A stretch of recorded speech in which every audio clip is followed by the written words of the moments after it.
Hi, welcome back to another podcast. Today on my podcast, I have my dad with me, Ed. You can say hi. Hello. Yes, so that they can hear you. Yeah. And today I just had some questions that I was going to ask my dad from a pastor's perspective on church, not church, but like different topics within the church that people have been asking me about. And one of the main ones are, why is mental health not talked about more in the church? Especially, like, it seems like so much within the past few years, so many people struggled with like mental things, mental illnesses, depression, anxiety, all the things that go with it, but it's not really talked about that much within the church. And then they feel very shameful because they're struggling with these things, which, why do you think this is? I do believe that it's a bigger issue. Mm-hmm. It's a lot of issues to put together in one. Yeah. Because if I break down mentally, there's a lot of reasons, and everybody could be different reasons. Yeah. But it's real. Mm-hmm. I'm not questioning that at all. One thing about mental illness, is there's a lot of emotions in it, and the mm-hmm. spiritual warfare that goes on in people's lives as they are, and emotional baggage. Mm-hmm. It's just simply a lot of stuff people bring with them. So it gives it a complex feeling when you deal with people. You don't know. Sometimes it's physical. Mm-hmm. If you don't feel well, if you have an issue in your body, and then some days we all go through momentary depressions when we don't feel up. And if I wouldn't feel good health-wise, that just makes it worse. Yeah. So that's part of it. Just a quick overview of that. Yeah. Yeah. So how, like, let's say I or a friend comes up to you and we say, we are struggling so much with suicidal thoughts or depression or whatever. Right. Because a friend of mine was telling me last year how she had gone to someone within her church, within the ministry team, and she had said these things like, hey, this is what I'm struggling with. I don't really know why. What can I do? And she said for her, it was like way more shameful to say that than it would be if she would have said, oh, I'm struggling with a moral sin. She's like, that within her leadership at her church and within her church was more like okay than to be depressed or struggling like with suicidal thoughts. So like, how would you, so that creates a barrier for the younger generation to not want to speak up and say things. So like, how could we feel comfortable to speak up? And I know that's not every single church, and her church is maybe a little bit more conservative ish, but yeah, like, how do we just feel the freedom? Yeah, that's wild. That's a lot there, and I'm just going to try to bring out some points I can fully stand behind. Yeah, because I want to do this unbiasedly. Yeah, not with feelings of likes and dislikes. Exactly, because I dealt with people. Yeah. That were suicidal. Mm-hmm. And there were two different guys I dealt with. Mm-hmm. They were both different. Yeah. And yet they had the same tendencies. Mm-hmm. And so when you go to a leadership, and it's a lot. I think things we never were involved in. Mm-hmm. We are a little bit at loss and hoping it never comes our way. Yeah. And I think that's where a lot of stuff is. As a missionary, I remember so much of stuff. I hope they never ask me that. Oh, yeah. And sure enough, they would ask me that. Because you didn't experience it and you weren't sure how to relate to it? Right. Yeah, Some Ish, new kind or of, yeah. doctrine or whatever it Yeah, was.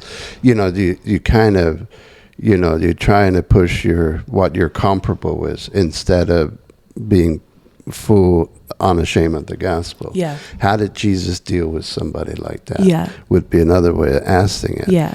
And so how do we deal with it? But, you know, what I see with that is, where is it in the church? The discipleship part of a church is very weak. Yeah. Typical what I have found out. Okay. And that we deal with people on all aspects of life. Mm-hmm. Because God has given us everything that we have need of. And actually here I have it right in front of me, 2 Peter 1:3, according to the divine power as his divine power has given us all things pertaining unto life and godliness through the knowledge of him that has called us to glory and virtue. And that's what he has given us. Now, how do we walk that out when people struggle? Yeah. One thing that can bring on suicidal things, when a person gets himself into, through lusts or sins, and gets himself into deep things that they don't know a way out and are ashamed of it. Yeah. And so that's one part of it. And some people just have a complete breakdown. Yeah. And it's hard to prove what happened. Yeah. And so it's a hard one, but I think it's simply that a lot of leadership is very afraid of venturing into things they're uncomfortable with. Why, I don't know, because Jesus ministered to the people's needs. Yeah. He didn't, when they came to him with somebody, he would deal with it to that need. He was complete in God. Yeah. And we can be complete in what Christ has done. Yeah. And so we should never be afraid of whatever comes our way. We should help and deal with it. And it could be, walking through the repentance to, where's your life at, and give them hope in Jesus Christ. Yeah. Instead of them feeling, and people could actually handle that wrong themselves. Yeah. Okay.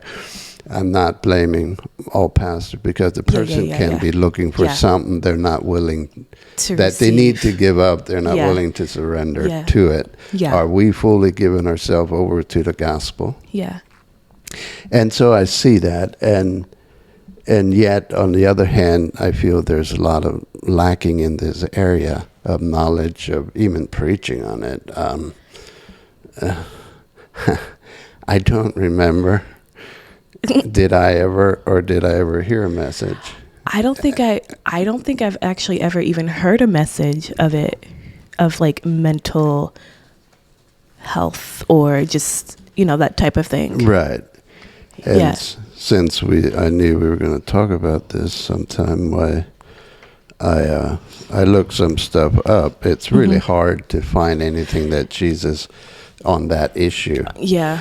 But there is an interesting, if anybody wants to read, Psalms 88. David said, I'm going to read just a couple verses here. I cried out day and night before you. That would be the title. But in verse 1 it says, O Lord God of my salvation, I cried out day and night before you. So in verse 3, for my soul is full of troubles, and my life draws near to soul, or hell. You have, and I'm just going to skip through. I just want to give you a picture here. You have put me in the depths of the pit. Yeah. This was King David. He's sounding a little in the regions of dark and deep. And in verse 18, but if you read the whole chapter of 88, gives you a picture of what David was going through. You have caused my beloved and my friend to shut I don't have my glasses on. Should I read it? Anyways, my companion had become darkness. Okay. And that is very interesting. His companion is darkness. That's how he felt.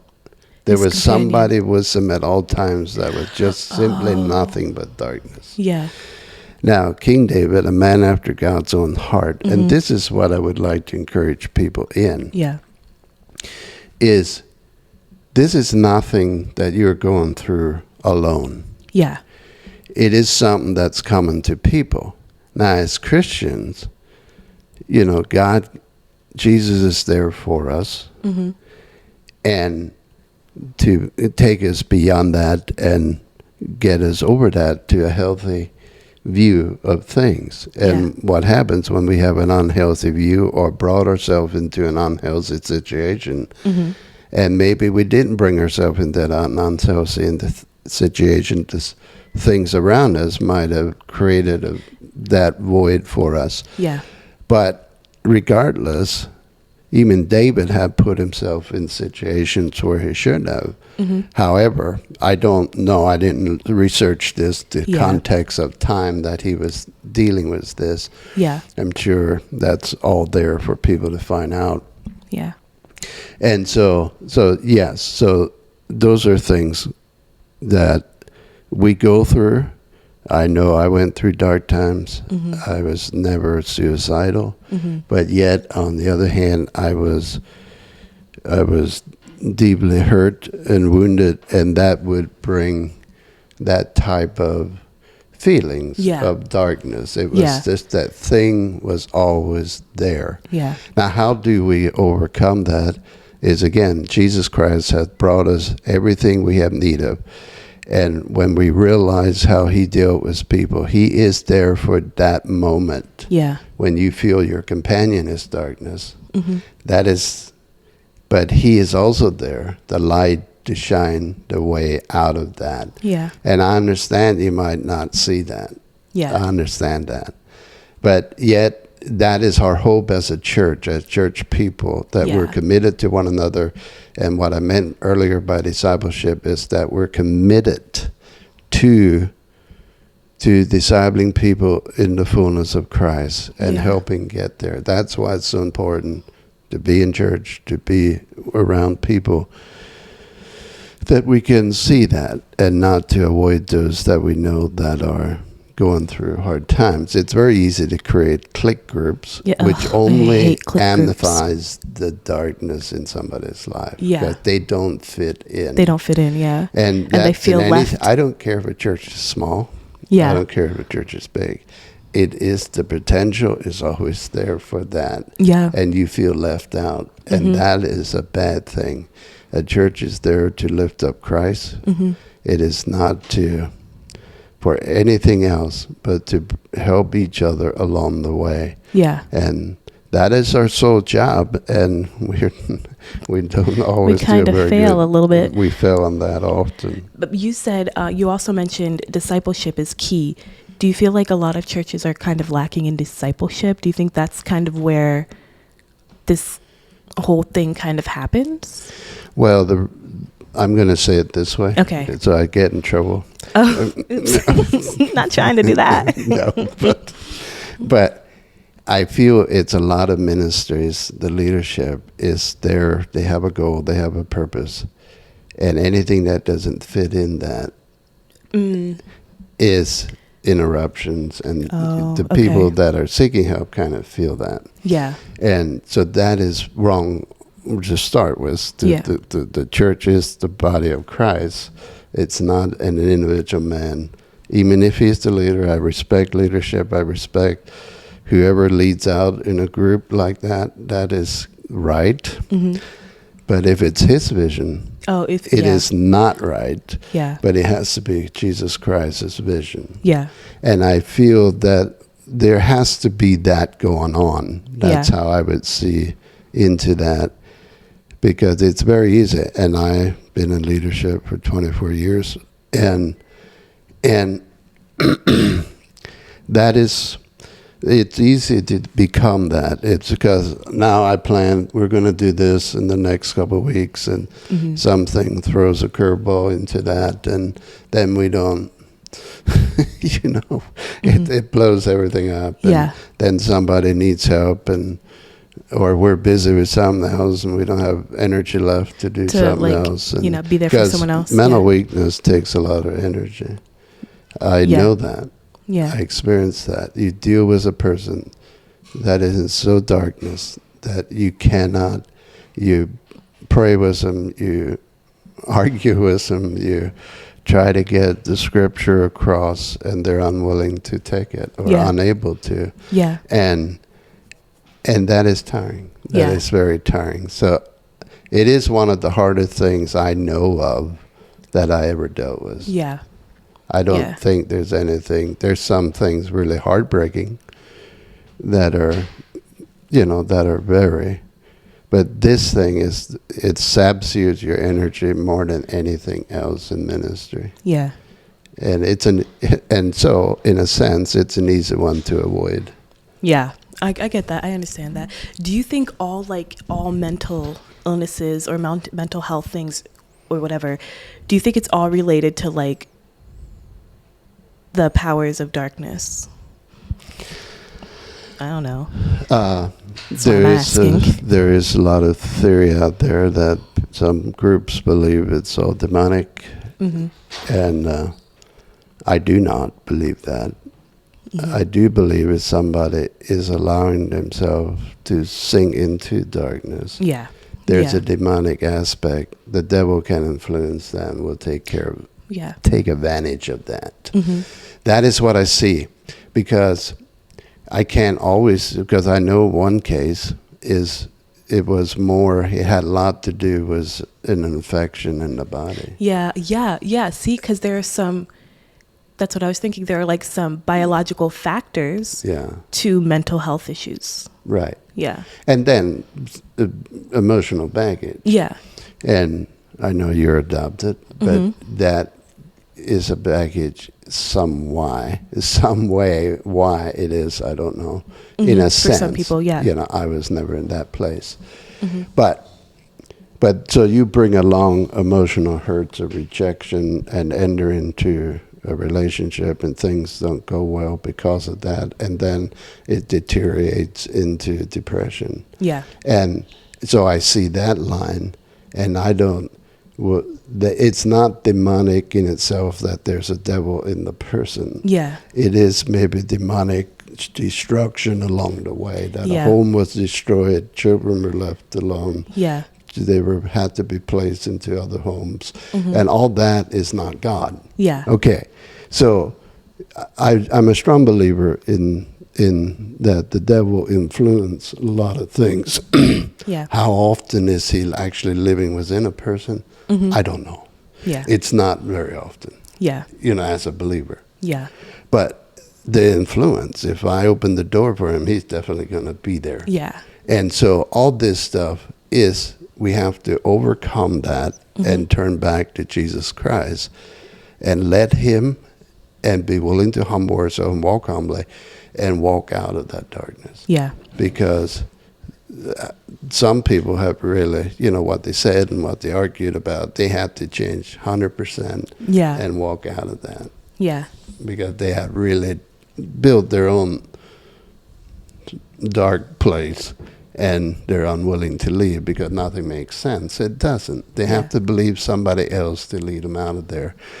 So if I can confess I have deep depression, then also at the same time as leaders, I would encourage them to, if they can confess that, then you also need them to come to the place, you're there, I want to help you out of there. Are you willing to walk out what I tell you? Yeah. It will be against your feelings, but will you believe somebody else for a moment to get you out of this? Yeah. Because in you, you're screaming completely the opposite feeling. Yeah.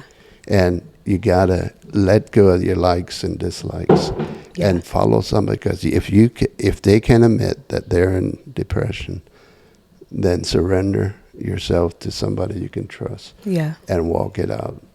Yeah. Yeah. Yeah, that's good. Oh, there's one that also made me think about one more thing. So there are some Gen Z kids that I know of. Well, I know a lot of them. I'm not like specifically saying from one church or another, but there are some who have said specifically that they wanted to be discipled. So they went to someone older in their church, and the person said, no, I don't have time for you. Like, I'm busy with this or that or whatever, right? So then, like, they were like 16, 17, that's like super vulnerable for a 16 or 17-year-old to go to someone they look up to in the church and they know, are like, this person is an amazing person of God, whatever. And so they say, hey, can you disciple me? Because like their family life isn't like the greatest. And then they're turned down. I've heard that from so many Gen Z kids and some of my friends as millennials who said, I was with a friend like 2 months ago, and she said when she was 17, like she came from, her family wasn't like super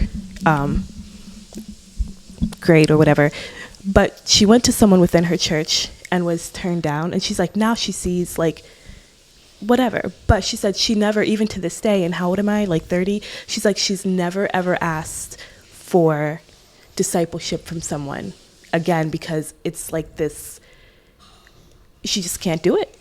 It was her most vulnerable moment. So how do we, as older people, when someone younger comes to us and says, hey, can you disciple me? But our schedules are super full and we don't really have time. How do we go about that? Do we just refer them to someone that we trust, who we know they have time? Or do we create time? Because I do know people with families. Family is important as well.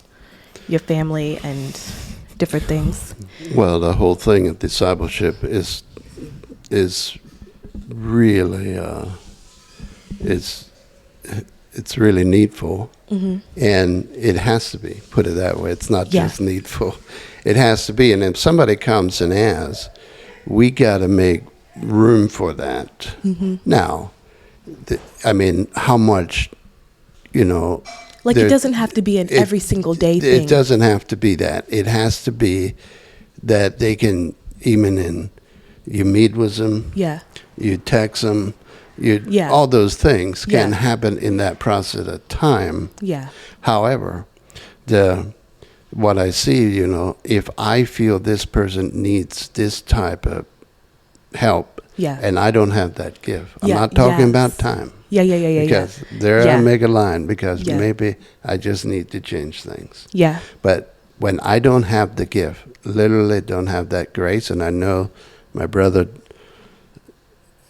has that grace. Do we even know a Bob? Anyway, continue. And so I would I would talk to him and encourage them and make sure that they're taken care of. Not just push them off, but make sure, if I couldn't do it, if I would be, on the mission field for the next 3 months, and somebody would come to me today and I'm leaving tomorrow, I would, it's not just that, but you make sure that's taken care of. You don't push it off and tell the person to go and find help. That is a very put down. But you help them get connected. There are people I know that connected me with people. And so they didn't get out of their responsibility. They made sure somebody can help them. And so that's important, regardless of what it is. If somebody comes to you, you have the responsibility. You have met that moment, and now you make that decision without shame or fear.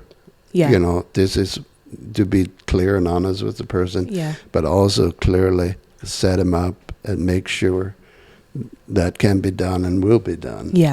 And maybe even check up on it. After that, check up on it, because that's what I see. Sometimes I heard of this stuff too. And how many people I asked and nobody helped me.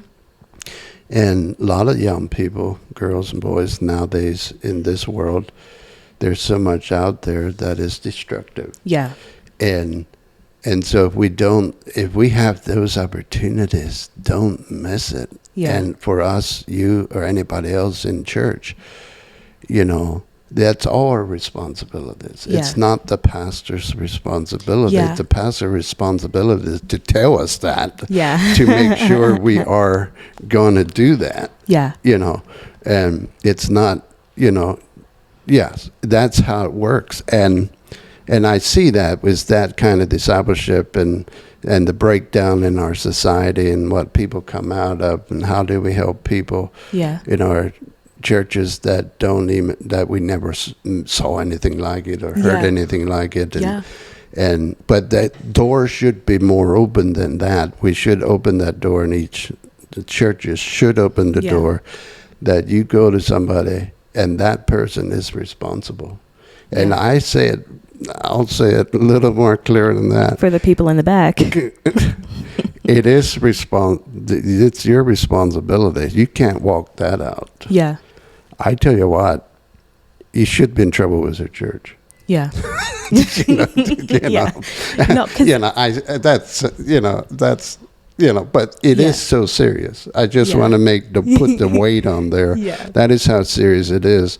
When I heard a recent one, and how somebody came and asked for help, a young man that was struggling with immoral sins, and he claims nobody helped him. Is that true or not? Yeah. You know, I can't just buy from all that. Yeah. But those are things that the church should be. That's why we're here. That's why we gather. Yeah. It is not just let's come together and have a good worship service. That's nice. And a good sermon. That's nice. And that's part of it. Yeah. But you're responsible. You go to church. Everybody that goes to church. And I believe that would help mental health in a great way. I always have this vision that is hard to corral, but it's for most. And I don't say I communicate it right or not, but it's really hard one to see people grab a hold of. And I'm saying it again. What I see now, I see just more and more settled than ever before. This is right. The church, everyone has a responsibility. In the Ephesians, it says every joint and every member, every part of the body has a part. I'm speaking with my hands now too. Yeah. And every part is involved in what you do. And if we see a church like that, if we see that again, we will all appreciate it. Yeah. We will all appreciate it. I don't care what people's doctrinal views are or not, but if they find a church like that, I guarantee they will be at peace because they know they're taken care of and they know they can help somebody else. Yeah. It's not just them come give to me. Yeah. It is simply to get out of that mindset because that mindset leads to depression. Yeah. But as we give to each other, as each person is allowed to work themselves out of by giving to others, by helping, giving time. If everybody would do that, I don't think we would have to really cut back in our work and all that because if we're busy, but if everybody is doing their part, it doesn't put the weight on the one person. Yeah. And this is, I hate this. I stick up for pastors on this. Maybe at another point, I might point my finger against them. Yeah. Because what they need to create that environment. Yeah. And if they don't, and they have all the weight on their own shoulders, that's collapse. Your fault. Yeah. but like it's too much. It's too much for one pastor. Like if if there's only one pastor of a church, it's too much. Yeah, it's too much. And then some of this probably, I don't know how mega church does it. I don't know. I better not speak on that one. But there has to be accountability. Yeah. And that is by everyone there. When you walk into a church, you know that you don't, everybody's on fire here, so you better you better get on fire too. Yeah. You know, that's what I want to see. That is, and I believe as things are teetering out of control, it's there's a lot of stuff, you know, the confusion that's out there and people don't know if they're boy or girl or all that. how much comes out of the church. I believe a lot of that is, some sayings are how the church goes, so goes the world. Yeah. But we like to more think that how the world goes, then it tries to creep into the church. But if we don't do our part, I think that is why we see all these things out there. We're not clear with our gospel. Yeah, that got you. Yeah. It is complete surrender to Jesus Christ and walking out his life. And that, I believe, if that's discipled into people, it's not centered around me. It's centered around Christ. I make that decision. I die to myself and take up the cross and follow Jesus Christ. Yeah. And that is the life that will overcome these besetting sins, these depressions, all these things that come our way that we deal with. Yes, we deal with them. But if we are strongly discipled, the thing I appreciate in my past is a strong discipleship. Yeah. Period. And when I go through hard times, or when I want to run and hide, all those things is, I go back. That's my foundation. I can't do some things because of that. Yeah. What I was greatly tempted or pushed in, or it was all there. Yeah. But I couldn't do it because I remember what I actually believed.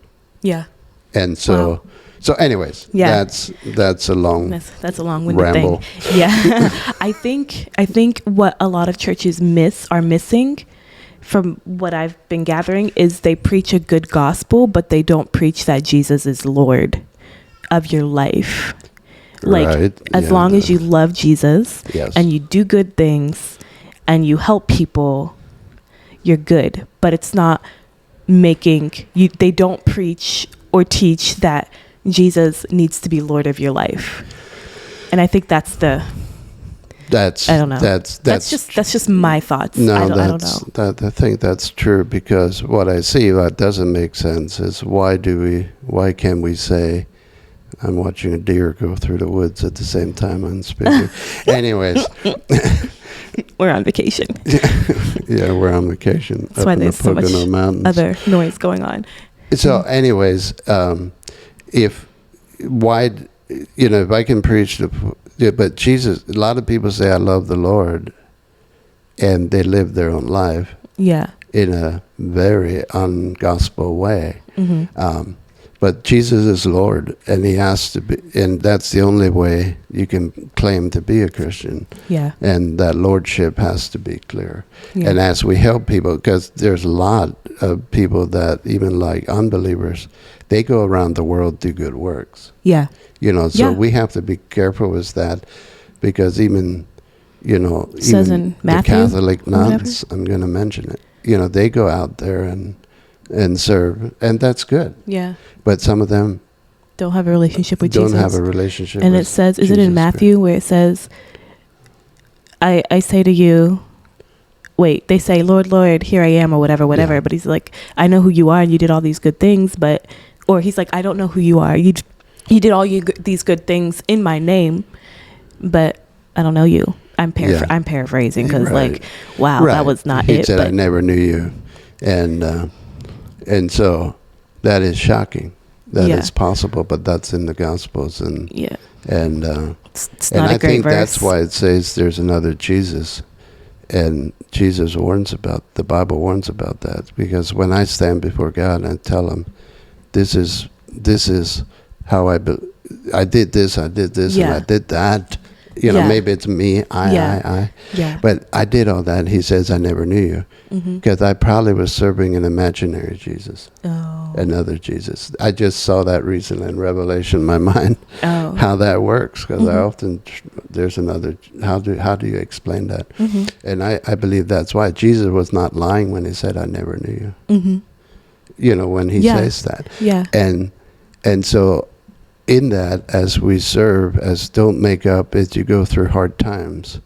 Don't make up some imaginary Jesus. Yeah. Because he loves me in this, and this is how he made me. No, he didn't.